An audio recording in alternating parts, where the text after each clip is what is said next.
پھر جب وہ وہاں پہنچے تو آواز آئی کہ اے موسیٰ، میں تو تمہارا پروردگار ہوں، تو اپنے جوتے اتار دو، تم یہاں پاک میدان یعنی طوا میں ہو، اور میں نے تم کو منتخب کر لیا ہے، تو جو حکم دیا جائے اسے سنو۔ بے شک میں ہی اللہ ہوں، میرے سوا کوئی معبود نہیں، تو میری عبادت کیا کرو اور میری یاد کے لیے نماز پڑھا کرو۔ قیامت یقیناً آنے والی ہے، میں چاہتا ہوں کہ اس کے وقت کو پوشیدہ رکھوں تاکہ ہر شخص جو کوشش کرے اس کا بدلہ پائے، تو جو شخص اس پر ایمان نہیں رکھتا اور اپنی خواہش کے پیچھے چلتا ہے، کہیں تم کو اس کے یقین سے روک نہ دے، تو اس صورت میں تم ہلاک ہو جاؤ۔ اور اے موسیٰ، یہ تمہارے داہنے ہاتھ میں کیا ہے؟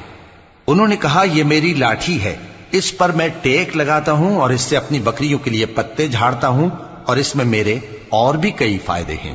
فرمایا کہ موسیٰ اسے زمین پر ڈال دو، تو انہوں نے اس کو ڈال دیا اور وہ یکا یک سانپ بن کر دوڑنے لگا۔